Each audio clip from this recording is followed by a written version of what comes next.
안녕하세요, 여러분. 오늘은 조금 특별한 주제로 찾아왔습니다.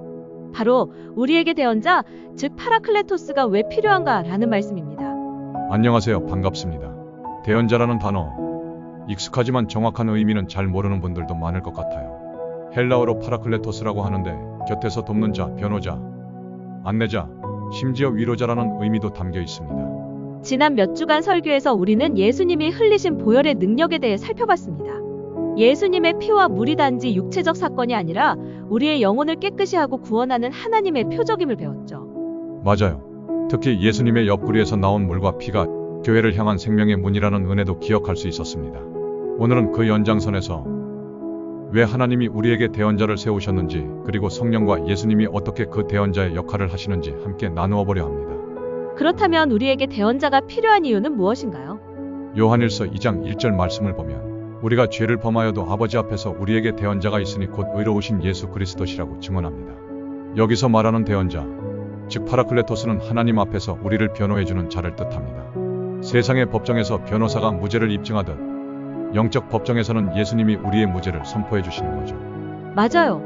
우리가 죄인이기에 스스로 하나님 앞에 서기 어렵지만 예수님은 십자가와 부활로 우리의 모든 죄를 변호하십니다. 예를 들어 한 청년이 법정에 서게 되었는데 모든 정황이 불리했습니다. 그러나 변호사가 증거를 찾아내고 대신 싸워주었고 결국 무죄 판결을 받았습니다.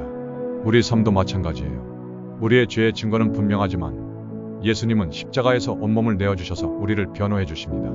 정말 놀라운 은혜네요. 우리가 혼자 서 있으면 죄와 두려움 앞에서 무너질 수밖에 없지만 하나님은 우리를 혼자 두지 않으시고 성령과 예수님을 보내주셔서 지켜주시는 거네요. 네, 맞습니다. 그렇다면 대언자이신 예수님께서 우리를 변호하시는 방법은요? 요한일서 2장 2절 말씀을 보면 그는 우리 죄를 위한 화목제물이니 우리만 위할 뿐 아니요 온 세상의 죄를 위하심이라고 되어 있습니다.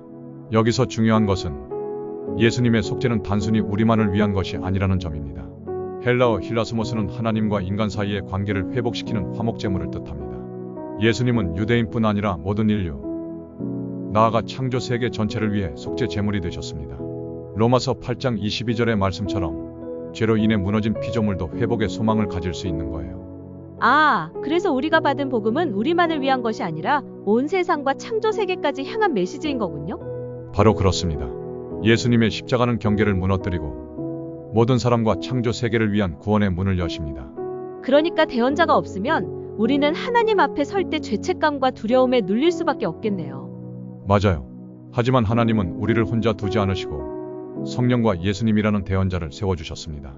이 땅에서는 성령이 우리를 인도하시고 하늘에서는 예수님이 우리의 모든 죄를 변호해 주십니다. 맞아요. 생각해보면 우리가 친구 관계나 직장에서 억울한 상황에 처할 때 누군가가 대신 말해주고 이해시켜주면 얼마나 마음이 놓이는데요. 맞습니다. 영적 삶도 마찬가지입니다. 우리의 대언자 예수님이 우리를 이해하고 변호해 주신다는 사실이 큰 위로가 되는 거예요. 우리는 정말 너무나 큰 은혜를 누리고 있네요. 네, 맞습니다. 그렇기에 우리는 이 은혜를 전할 수밖에 없고요. 귀한 말씀 너무나 감사합니다. 이제 마무리해야 되는데요. 정리해보면 오늘은 우리에게 대언자가 필요한 이유에 대해 깊이 나누어 봤습니다. 네. 성도 여러분도 오늘 말씀을 마음에 새기고 예수님과 성령께서 우리를 붙드심을 기억하시길 바랍니다. 아멘. 이러한 은혜가 있으니 이제는 더 이상 두려움이 아니라 예수 그리스도의 평안과 성령의 도우심으로 승리할 수 있을 것 같습니다. 아멘.